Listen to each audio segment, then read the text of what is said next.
alegria voltar aqui, poder refletir com vocês. Esse tema que a gente traz, perdão e auto-perdão, daqui a pouco eu mostro o trecho do Evangelho de onde nós retiramos.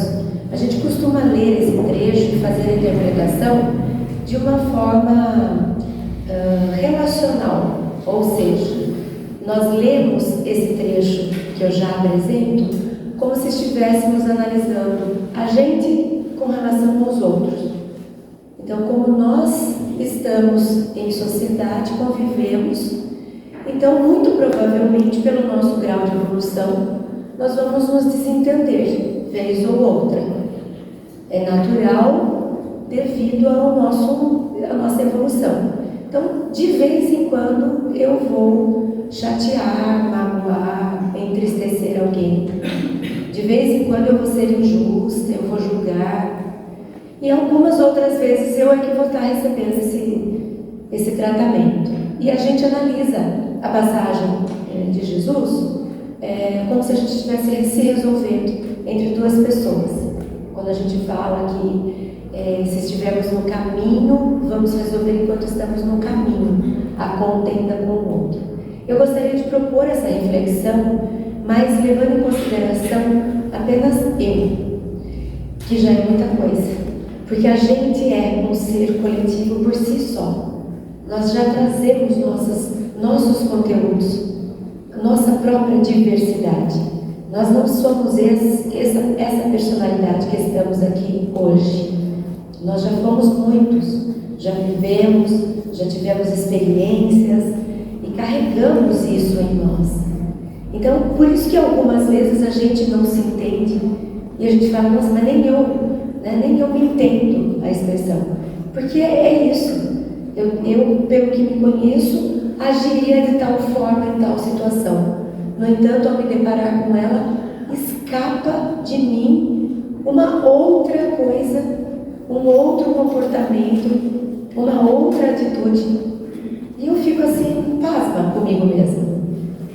E muitas vezes a gente adota uma linha de raciocínio, a gente defende uma ideia e daqui a pouco muda o contexto, o assunto, a gente muda também de opinião e as pessoas falam, ué, mas você não era assim? Você não pensava, sabe? E a gente fica, mas não sei lá.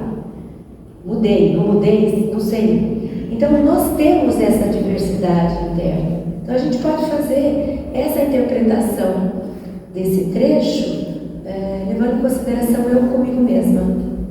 Então, como se fosse uma relação interna, psicológica, psíquica. E é esse o caminho que eu gostaria de convidar. Porque a gente precisa, sim, azeitar os nossos relacionamentos, a gente precisa fazer conversas, as tais DRs, tudo isso é essencial. Que a gente, enquanto está no caminho com aquele com quem nós nos desentendemos, é essencial que a gente faça a tentativa de esclarecimento, de compreensão. Existem muitas técnicas maravilhosas que nos ajudam no sentido de nos posicionarmos frente ao outro para sabermos fazer uma conversa que realmente nos encaminhe para uma resolução. Porque normalmente quando a gente vai fazer uma conversa com o outro a respeito de algo que aconteceu, que o outro fez, a gente vai já com duas posturas de se defender daquilo que a gente fez. A gente tem 1000 justificativas para explicar.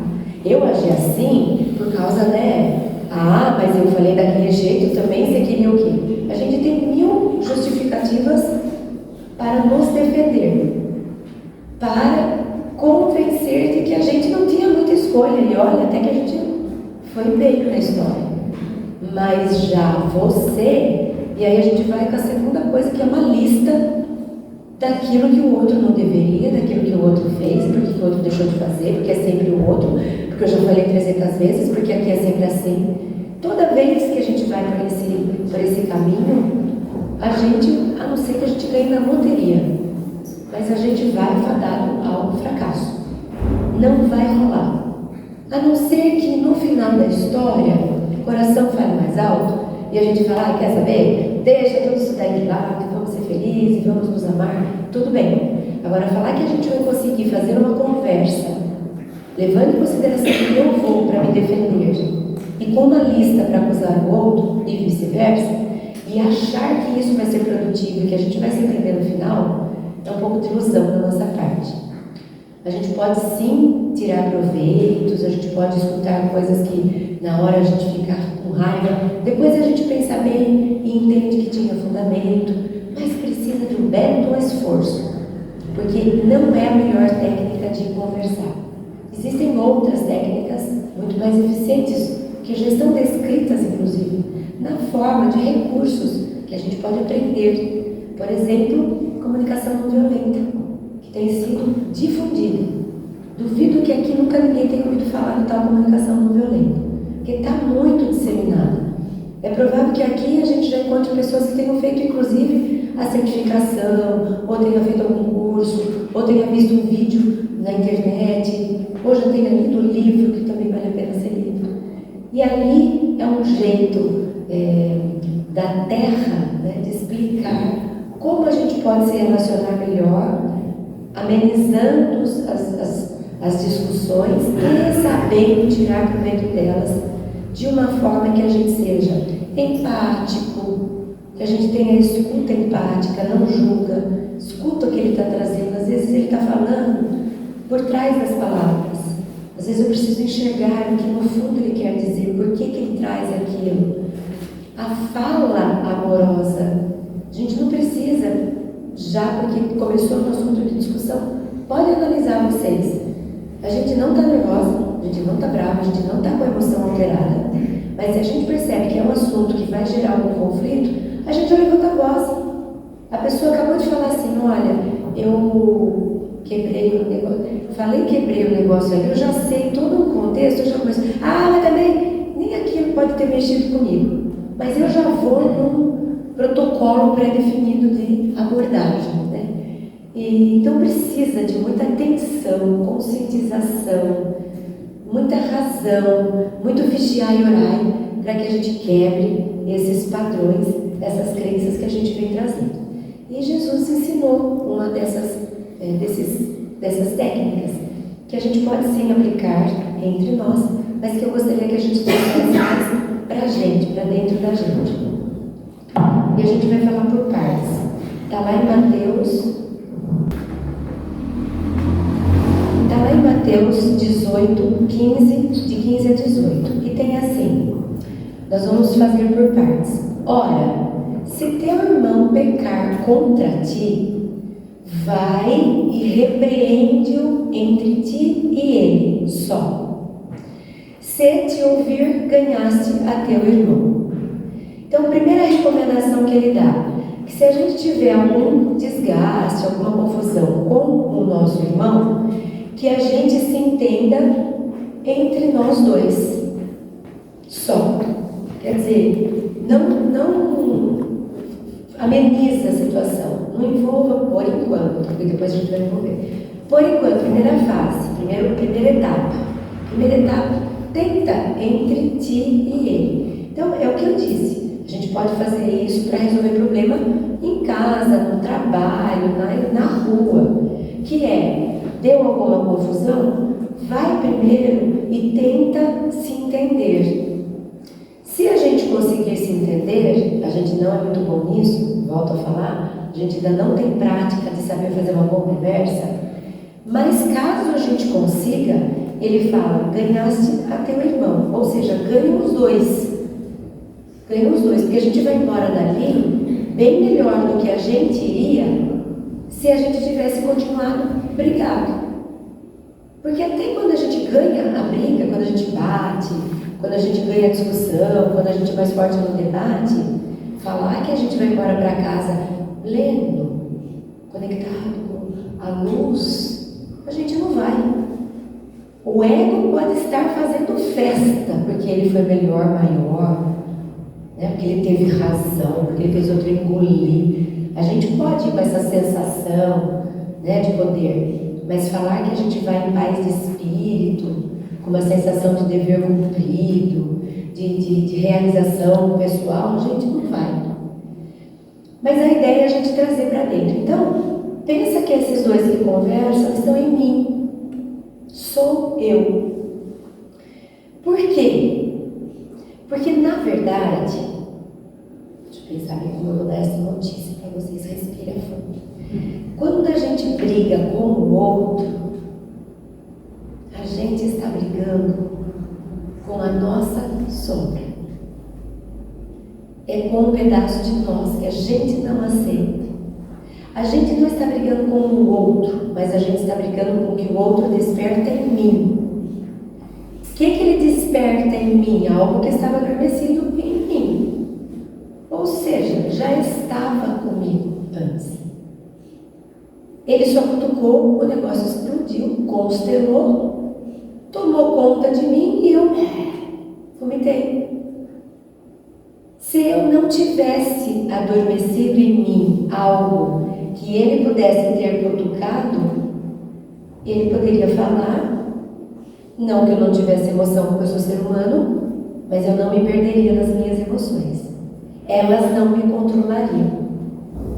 Eu não teria um complexo constelado na linguagem da psicologia. Eu não me perderia, falei, nossa, não sei o que deu em mim, perdi a razão, perdeu mesmo, perdeu a noção. Por quê? Porque algo te sequestrou, te assaltou, tomou conta da sua consciência. E isso veio de dentro, não veio de fora. Não, eu fiquei bravo porque ele falou aquilo. Tudo bem, ele podia ter falado aquilo para Jesus e Jesus não teria tido tua reação. Então, não estou desculpando o outro, mas eu estou dizendo que aquilo que sai de mim é meu. E que quando eu for luz e não tiver mais sombra, eu não terei mais conteúdos que sejam despertados pelo cutucão do outro e não entrarei mais em contenda. A gente já consegue fazer isso em várias coisas. Em várias situações, o outro cutuca e a gente não entra. Por que a gente não entra? Provavelmente porque o que ele cutucou já está sendo iluminado. Eu já não estou mais à mercê daquele conteúdo, ele não me sequestra. Então eu sou capaz de me manter. Pode me dar uma raiva, me dar vontade de pegar no meu pescoço, mas eu não pego. Eu respiro fundo e falo, acho que agora não é um bom momento para conversar. Vamos pensar, depois a gente volta nisso.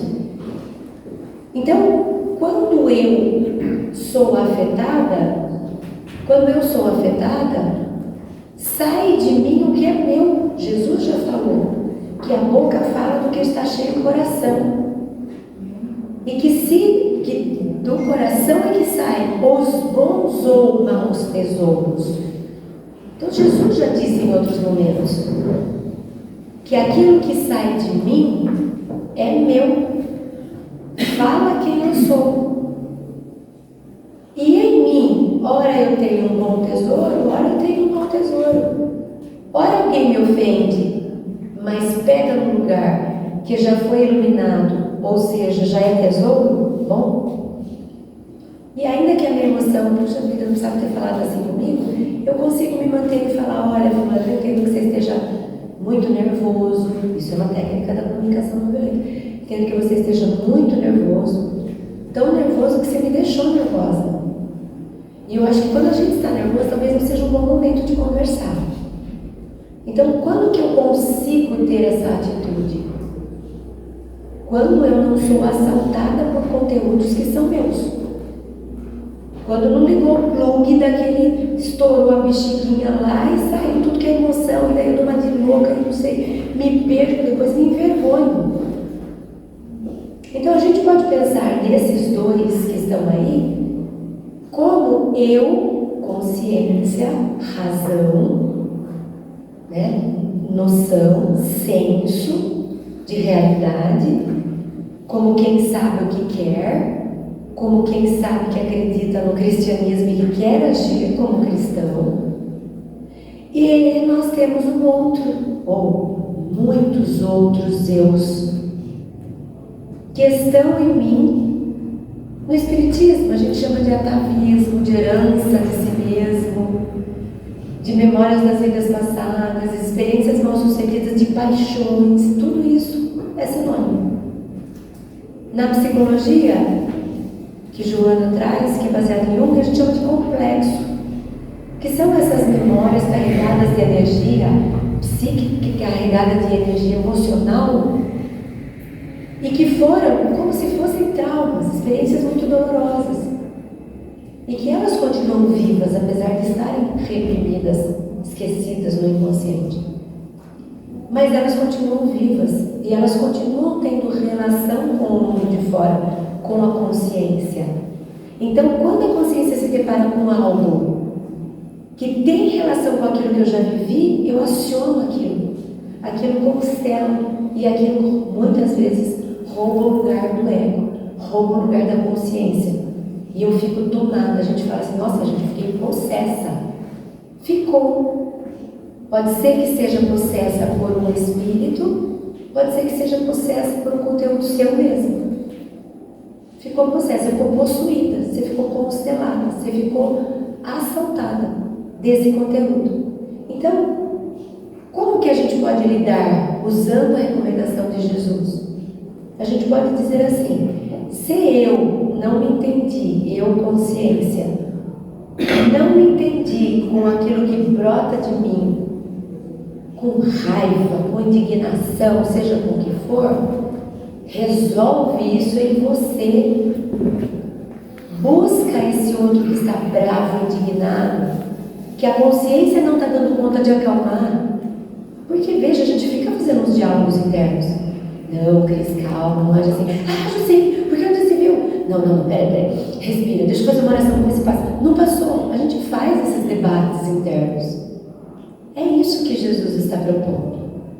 Por que ele está propondo primeiro essa conversa para eu me pacificar até antes de eu fazer a conversa com o outro que está envolvido no conflito?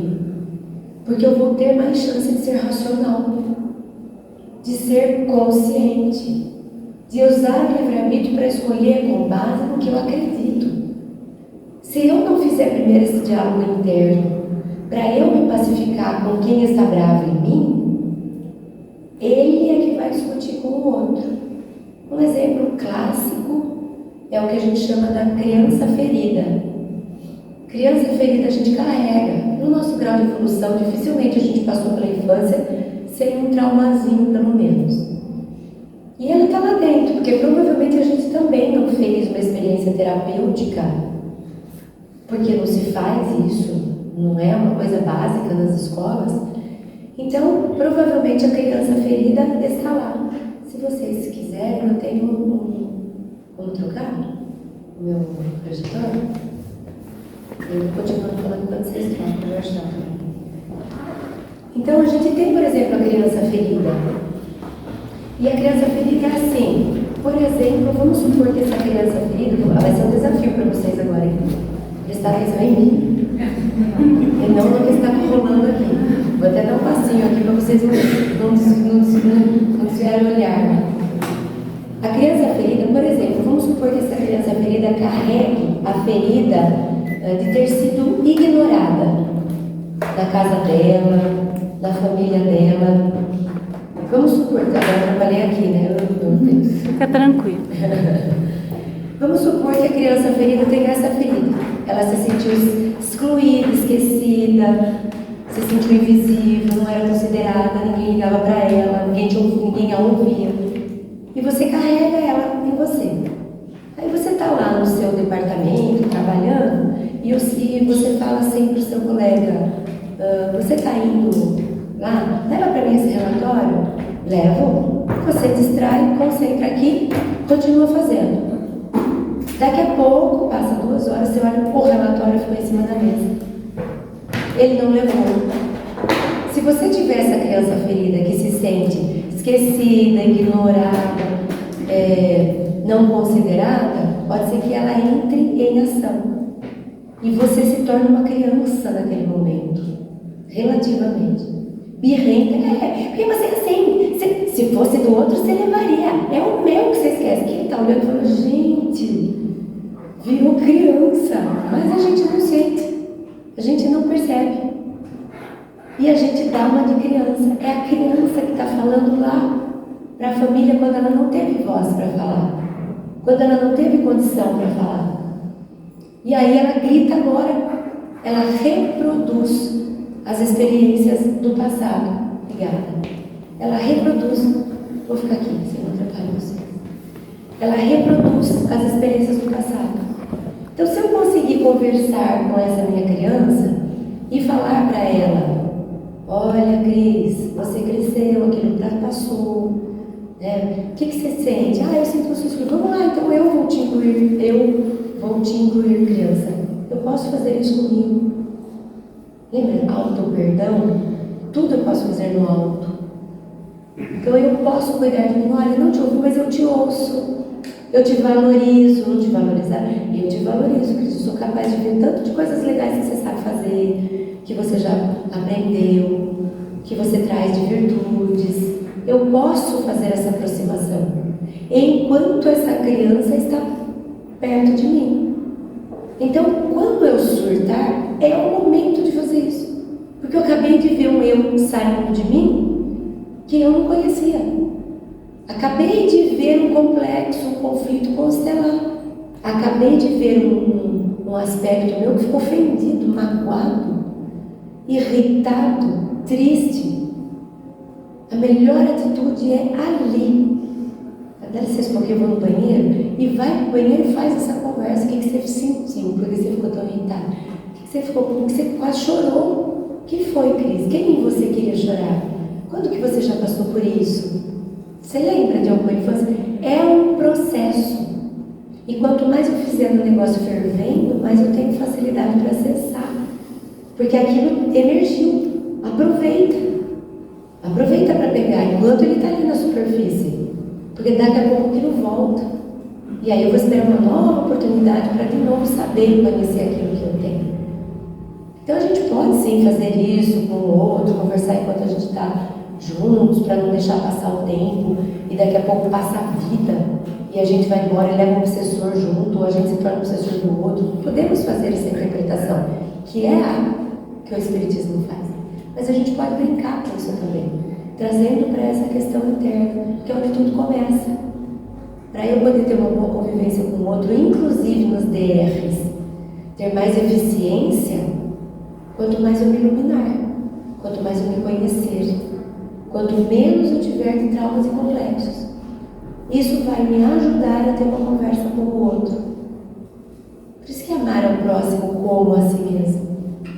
Esse como a si mesmo vem primeiro, porque eu primeiro preciso me amar para saber como eu faço para amar o outro.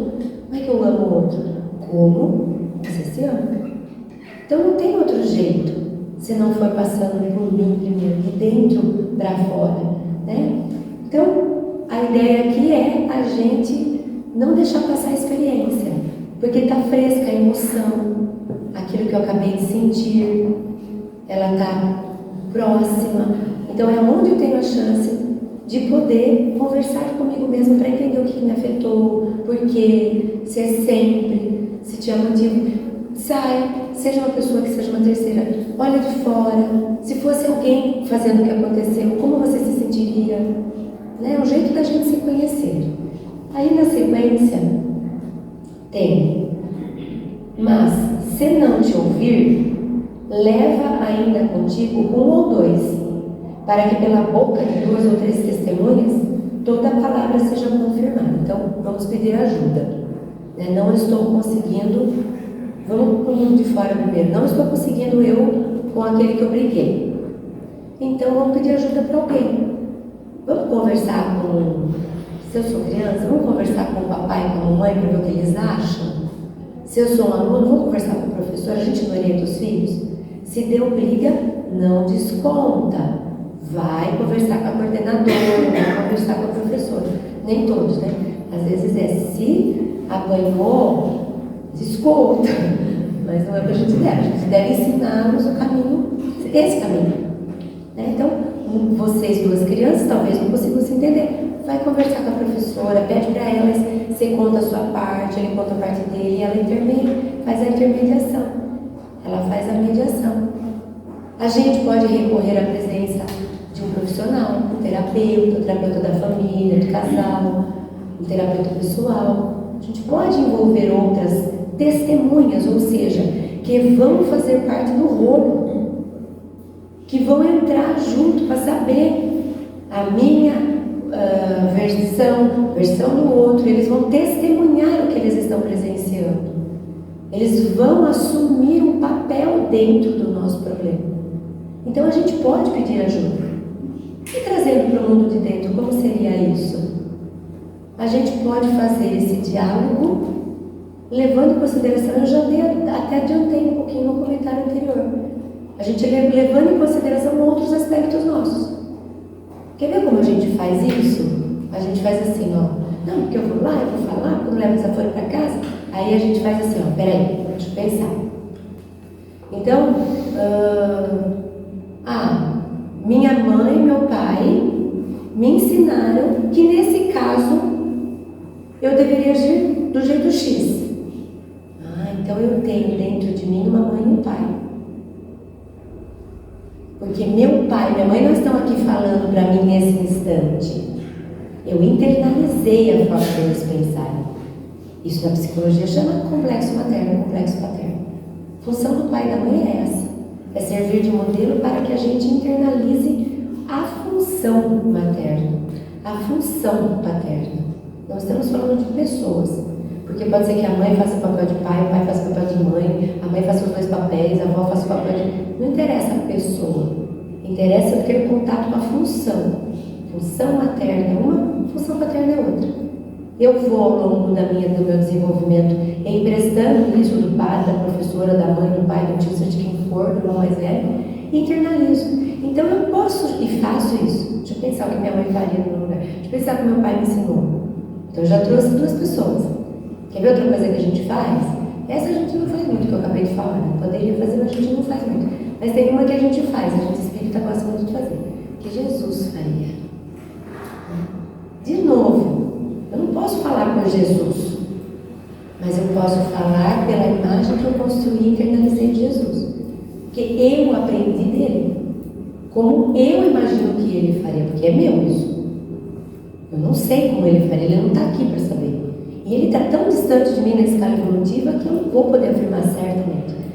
Tem casos que seriam óbvios, né? Aliás, a gente dá para dar uma boa ideia. Mas o que eu estou querendo chamar a atenção é que quando eu faço esse exercício, eu estou conversando com Jesus que eu já internalizei. Porque eu vou pensar em argumentos de Jesus que eu já aprendi, que eu já ouvi. Então eu posso internamente acessar outros pontos de vista para me ajudar a olhar, inclusive o lado do outro. Será que eu já estive no lugar do outro? Será que algum dia eu já falei o que ele falou? Será que algum dia eu já agi como ele agiu? Provavelmente sim. Traz para dentro, conversa por esse ponto de vista. Se fosse eu, o que eu gostaria? Então eu posso recorrer à diversidade de pensamentos. Posso trazer outras testemunhas, tanto no mundo de fora, quanto internamente, para me ajudar a pensar. Mas ainda não cheguei em nenhum lugar, ainda continuo brava, ainda continuo em conflito. O que Jesus fala? Se não as escutar, dize-o à igreja, e se também não escutar a igreja, considera-o como um gentil publicano. Tem duas etapas aqui. A primeira, traga à igreja. Então aqui a gente já está levando para uma coisa do sagrado, da crença.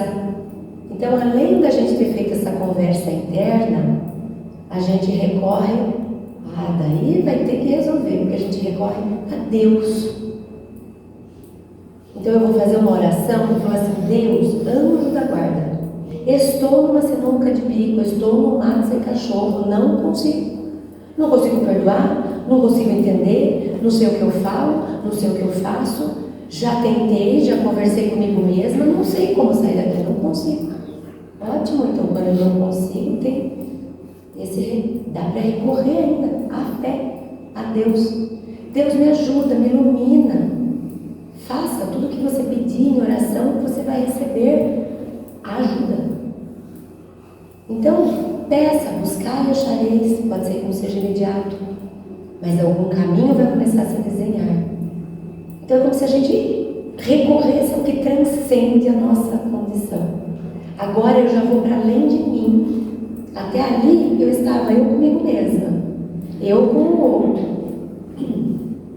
Agora Jesus fala, apela, né? Apela é, peça uma intervenção, ajuda do seu anjo da guarda para ele te inspirar, que apareça um livro na sua frente. Eu preciso dessa ajuda porque eu não estou encontrando o caminho sozinho. Então é algo que pode ser recorrido tanto para a gente se inspirar para o que fazer com o outro, quanto com a gente mesmo. E tem um último em que ele fala, eu não comentei a questão do publicano, a gente vai falar na sequência. Por que ele fala considere um publicano? Que é assim, eu pedi para Deus me inspirou, eu tentei, eu fiz essa abordagem, a pessoa não quer. A pessoa ela está resoluta na decisão dela, ou eu mesma. Estou CD, como diz meu filho, né?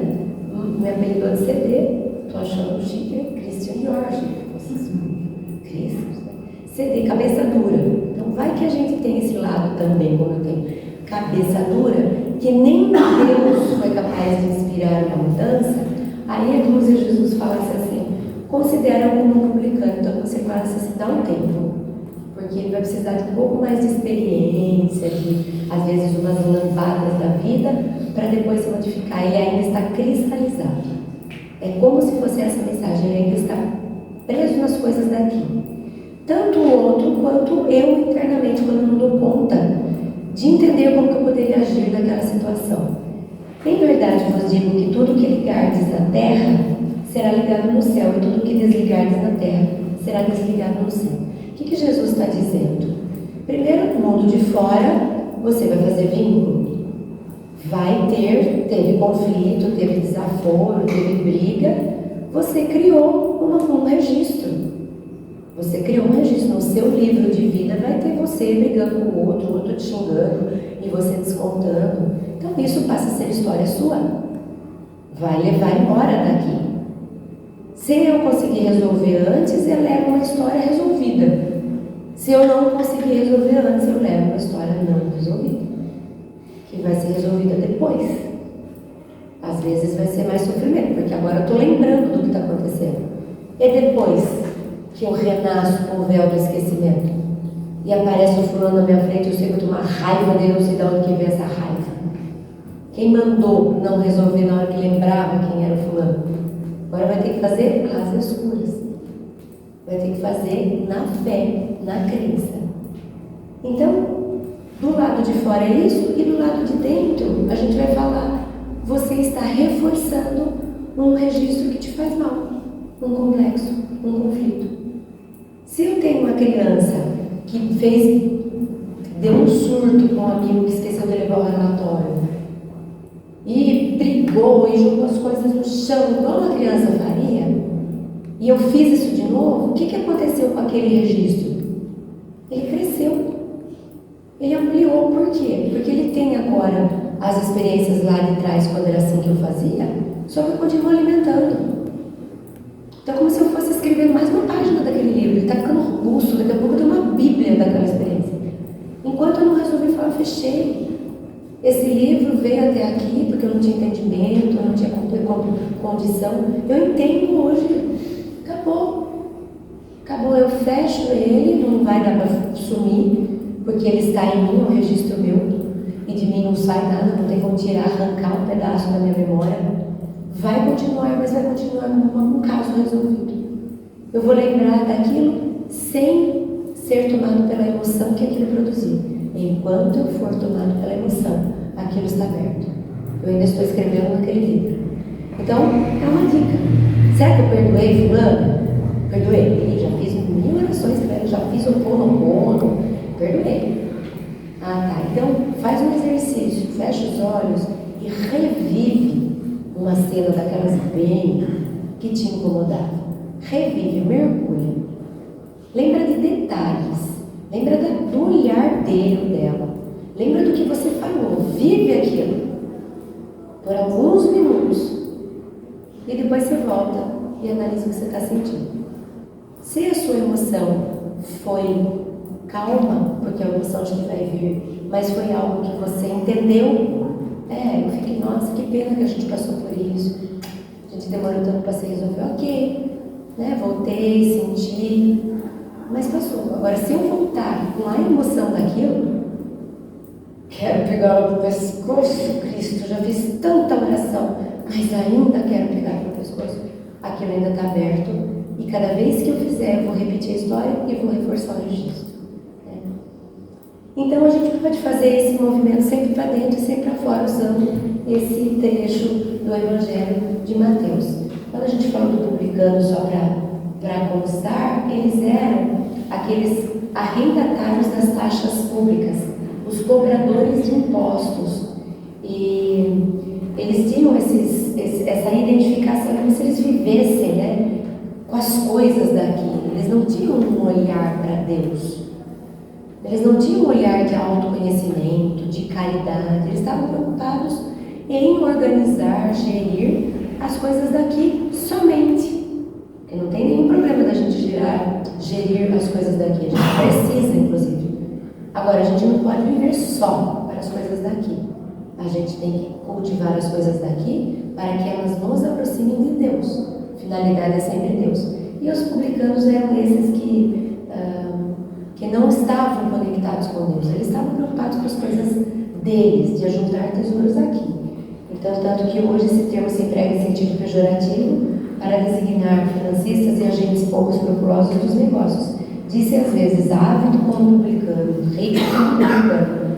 Então, é uma riqueza de qualquer lado. Então, ele estava identificado com as coisas daqui. Se a gente voltar lá, se a gente tentou conversar, se a gente orou para Deus, chamou amigos, terapeutas, se a gente orou para Deus e o fulano não quer, não se dispõe, não mexe um pago, não passo, então Deus está falando, considera que ele ainda está no estágio de quem está identificado com as coisas daqui. E dá um tempo que a vida ainda vai martelar até que ele desabroche e se interesse em resolver o problema, em se conectar com Deus. Bom, em outros lugares a gente vê a questão do perdão, porque toda essa fala até agora é uma questão de se perdoar e de perdoar o outro. Esse é o caminho, não é só fazendo uma declaração. Para eu perdoar de fato, eu tenho que tirar ou iluminar esse registro. Para eu saber se eu perdoei ou não, eu tenho que ter feito esse contato comigo mesmo lá dentro. É o único jeito de perdoar, senão é da boca para fora. Não é só da boca para fora, é da consciência e da boca para fora. Porque conscientemente a gente perdoa. Não, eu entendo, eu estudo, eu dou palestra, eu entendo. Isso é uma coisa. Só que o perdão não está completo aí. O perdão vai estar completo quando eu mexer com que aquilo mexeu em mim. Para que eu desative aquela bombinha relógio. Senão ela vai ficar inflamada. E quando eu reviver a história, volta toda a raiva. Ué, mas não tinha perdoado? Então, eu aqui perdoei, mas aqui não dá para perdoar. Então, o caminho é esse, fazendo uma conversa consigo mesmo, iluminando as próprias sombras. Senão a gente só sabe que precisa perdoar e quer perdoar. Mas lembra o apóstolo Paulo? Aquilo que eu quero, bem que eu quero fazer, eu não faço. O mal que eu não quero fazer, esse eu faço. É isso. Não adianta só eu querer. Eu preciso modificar a mim para eu poder também ser, sentir, viver aquilo que eu quero fazer.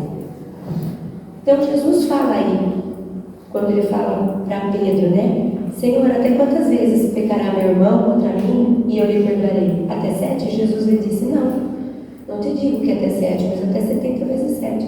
Porque esse processo que eu acabei de falar, ele é eterno. Não dá para eu falar assim, se eu fizer esse caminho que você está falando, ficar conversando comigo, conversando com Deus, ajuda terapêutica, aí acabou? Não, esse é o primeiro passo. Quando vai ser o último? Não é nem nessa vida, nem na próxima, vai demorar um tanto. É o primeiro passo, eu vou ter que ficar vivendo isso. Cada vez que alguém me afeta, eu fico irritada, vou eu para dentro, converso comigo, tenho que conversar com o outro, peço ajuda para os universitários, oro para Deus. Amanhã alguém me ofende, eu fico triste, e é tudo de novo. Então, é infinito. Não tem uma tarefa, né? Pedro cria uma listinha. Dá uma lista aí, 12 tarefas, 12 passos para o perdão completo. Não tem. São tantos passos quantos a gente tiver vivo para dar. Então é para sempre. Era um jeito que Jesus quis dizer de um mundo, enfim. É simplesmente uma forma de lidar com o problema, o perdão, que é por acaso a melhor ou a única que funciona. Então, quantas vezes eu vou ter que, ao ser abordada negativamente por alguém, eu vou ter que fazer esse processo? Todas as vezes. Até Jesus fez. Todas as vezes, é infinitas vezes, porque é assim que se resolve, né? É dessa forma. Ouvistes que foi dito, olho por olho, dente por dente, eu porém vos digo que não resistais ao mal, mas, se qualquer um te bater na face direita, oferece-lhe também a outra. O que será que ele quer dizer aqui, pensando por esse ponto de vista? No mundo de fora, significa, não alimenta, não dá mais combustível, não usa da mesma ferramenta. Ele está usando uma ferramenta de violência, não faça isso. Então, se ele quiser sua túnica dele, se ele pedir para andar no 100 passos, você anda 1000. O que Jesus está dizendo para o mundo de fora? Não compra briga, não morda a isca, mostra o outro lado, não se importa em ser ofendido. É melhor que ele te ofenda 2 vezes até na outra face, do que você, para se defender, venha a ofender. Mas a gente pode levar isso também para o mundo de dentro e prestar atenção nesse não resistais ao mal. O que a gente pode entender aí desse não resistir ao mal? Não resistir ao mal, para a gente é assim, então eu me entrego, vou ficar apanhando, né? Não. A questão da resistência é como se fosse assim, não fique inflexível. É só isso. É que na época se usava essa linguagem. Se a gente tivesse hoje, nos processos de coaching, a abordagem seria diferente e falaria assim, não vale a pena ser inflexível. Quer ver uma frase que a gente usa toda hora? Mas é melhor, como é que é? É melhor ser feliz ou ter razão? É isso. O que está dizendo essa frase? Vale a pena você brigar, e querer provar, e debater? Vale a pena? Não é melhor ser flexível? E deixar para lá? Não estou dizendo ser conivente, mas eu estou dizendo não ficar resistindo de querer provar, porque querer provar, às vezes o outro não vai ouvir, não é hora. Então, por exemplo, pode ser que eu volte nessa conversa, mas não agora. Vou me preparar, vou explicar um ponto de vista num outro momento. Então, não resistir significa não fique inflexível. E a gente faz isso que nem criança birrenta, às vezes.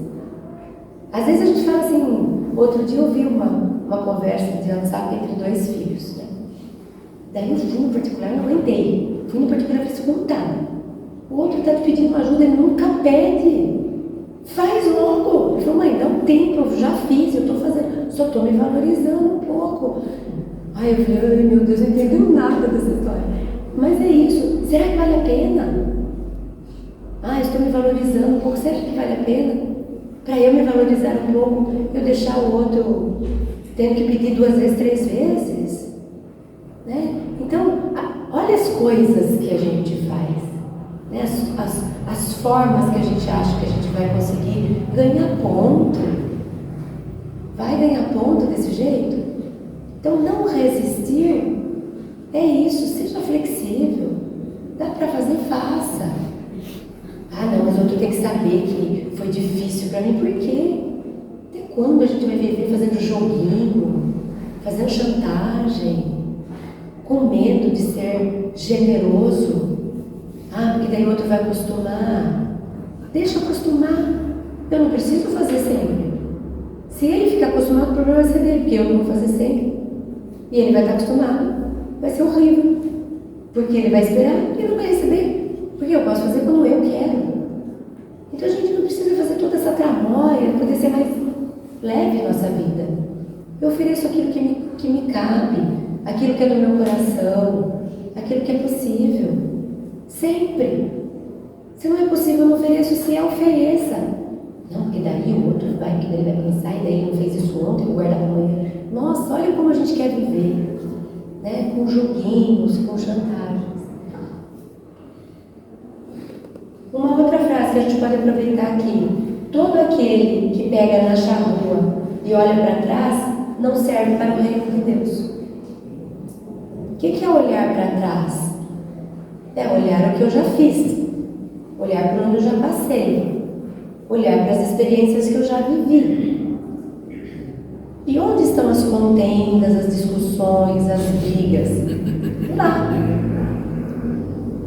Aonde está aquilo que eu não consigo perdoar? Lá, no passado. Então, no processo terapêutico, qual que é a recomendação? A recomendação é: visite o passado, colha a matéria-prima e corre para o presente. E vai para o laboratório no presente. Trabalha com a matéria-prima. O que quer dizer isso? Aquilo que eu falei antes. Me deu um surto na hora que o meu amigo de mesa de trabalho não levou meu relatório. Eu virei criança. Eu xinguei, eu ofendi. Nossa, ótimo. Você acabou de reviver o passado.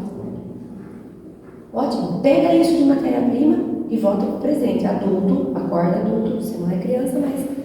Cris, o que foi aquilo? O que você achou que você ia resolver agindo dessa forma? Qual outra possibilidade você poderia ter adotado para resolver isso? O que será que as pessoas entendem quando você age assim? Isso é: estou no presente, no laboratório, trabalhando com algo que eu pesquei e voltei. Como que a gente faz? A gente vai no passado e não volta. E fala, e conta, daí chega alguém, conta de novo. Não tem hora que você fala assim para a pessoa: você já me contou essa história, por favor. Porque não dá, eu já ouvi 15 vezes. Ela não saiu da história até hoje, faz 15 anos que aquilo aconteceu. E ela ainda está lá. Ela ainda está lá. Ela não pega de lá e vem trabalhar aqui.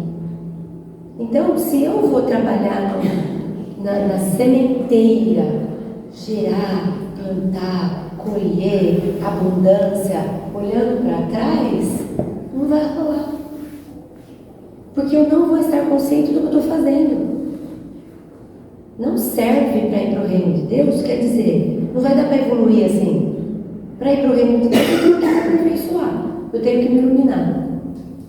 Para eu ir para o reino de Deus, é esse o caminho. Se eu ficar presa no passado e não trabalhar com ele no presente para modificar o futuro, eu não vou para o reino de Deus. Então faz sentido isso, né? É uma outra forma da gente entender que não vale a pena ficar cultivando um jardim de conflitos passados. Não vale a pena. Tem um livro, para quem se interessar pelo perdão, tem um livro que não é espírita, é de um professor, doutor da Universidade de Stanford, na Califórnia, nos Estados Unidos, que ele estuda o perdão a vida inteira. E ele conseguiu, na universidade, criar o departamento do perdão. Olha que lindo. Né? E ele tem um livro que chama O Poder do Perdão, super disseminado, acho que vocês já devem até ter lido. E nesse livro tem uma figura que ele usa que é bem fácil da gente captar a ideia. Que ele diz assim: imagine que você é um controlador de voo. O controlador de voo só pode tomar conta de X voos. Que seja 8, faz de conta. Ele não pode, porque já foi comprovado que o cérebro vai se perder. Então, por questão de segurança, ele só pode ter 8 aeronaves na sua tela, controlando. É aquilo. Agora, imagina que eu sou o controlador de voo. E na minha tela mental não cabe tudo o que eu queria. Cabe algumas coisas.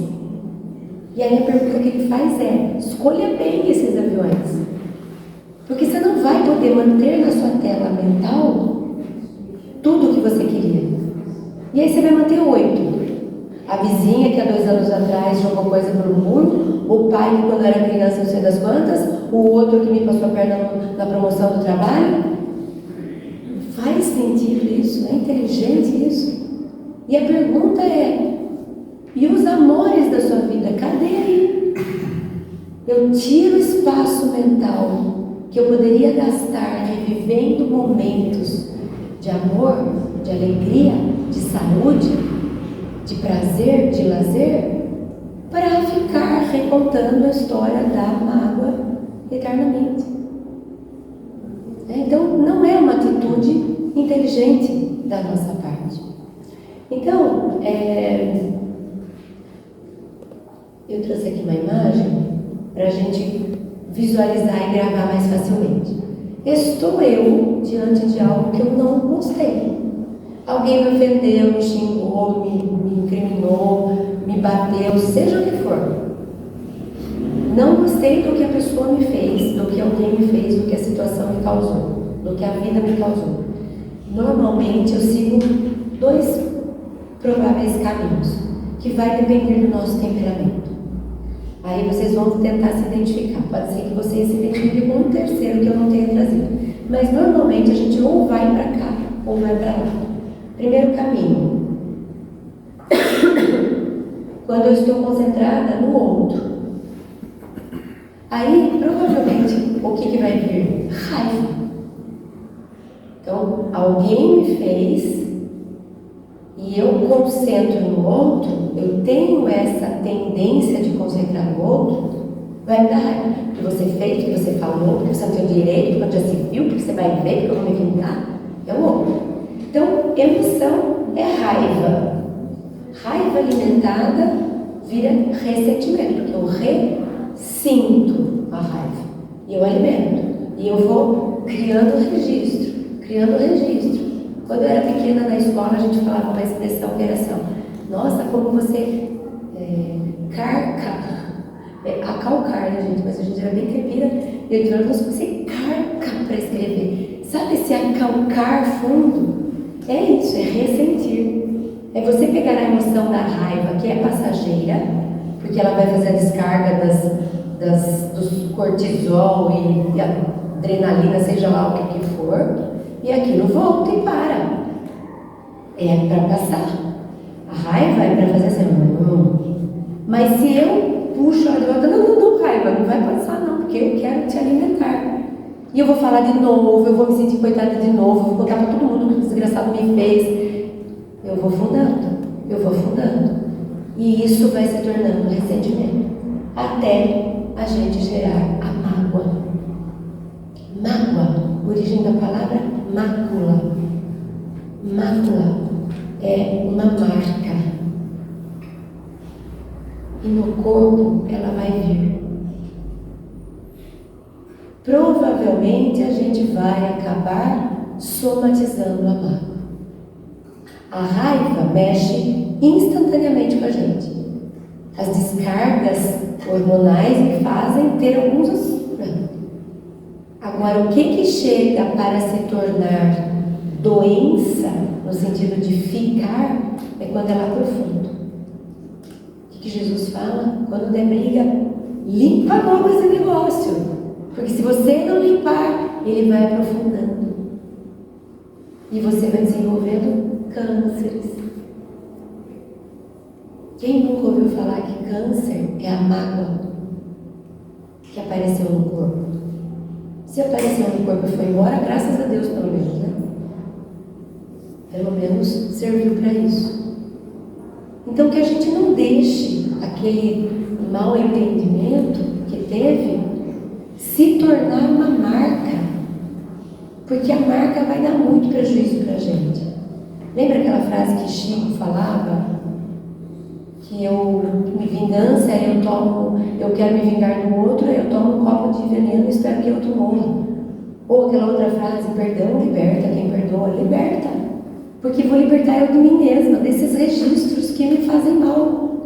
Quando eu consigo perdoar, que eu consigo acessar essa emoção e trabalhar com ela, eu me libero da mácula, da mancha, da marca. E eu posso fazer um outro caminho, que é o caminho de trazer para mim, quando eu foco tudo eu, só eu, se tinha que ser eu, só eu, quando eu acho que sou eu o centro de tudo, até pro lado negativo. Normalmente eu vou sentir culpa. Mas a gente brigou porque eu que não soube esperar, porque fui eu que falei, eu não devia ter falado aquela palavra. Vamos lembrar, gente, que quando 2 brigam, Os dois estão errados. Os dois, 50% de cada um. Não adianta vir querer convencer. Nem que a culpa é só sua, que o outro é um pobre coitado, não é. E nem que a culpa é só do outro, que você é o pobre coitado, não é. Cada um traz o seu conteúdo, porque a hora que um não tiver conteúdo, não sai brigando. Jesus não brigava com ninguém, a gente provocou, irritou, acusou, denunciou, torturou, esbofeteou e matou. E não conseguimos tirar nada, ele não se descompensou. Então, quando tem uma briga, os dois foram afetados em termos de registros internos. Então, a gente vai para a culpa. Se a gente alimentar a culpa, a gente vai ficando até com vergonha da gente. A gente vai se olhando como se a gente fosse menos, porcaria, ignorante, insuficiente. A gente vai se denegrindo. Aí a gente chega até na autopunição. A gente chega no auto-boicote. A gente chega nas doenças autoimunes. E aí a gente fala, como é que meu corpo está fazendo mal para ele mesmo, gente? Pois é, meu corpo. É o que vem antes do corpo. São esses registros. Eu tinha muito de slide, mas hoje eu falei demais, gente. Então eu vou encerrar aqui, vou deixar essa figura aí para a gente ficar meditando sobre ela. E fica aqui um convite para que a gente tenha essa coragem de fazer esse caminho para dentro, ao invés de ficar querendo arranjar argumento para explicar o quanto a gente está certo nas nossas brigas, nas nossas sentimentos de vítima, que a gente faça esse caminho mesmo que Jesus falou. Vamos resolver logo. Então vamos para dentro para a gente poder tentar entender quem em nós está ferido, para a gente agasalhar esse que está ferido, conversar com aquele que está irritado e poder resolver antes que isso seja registro mais profundo. Vamos fazer a nossa oração então para a gente encerrar.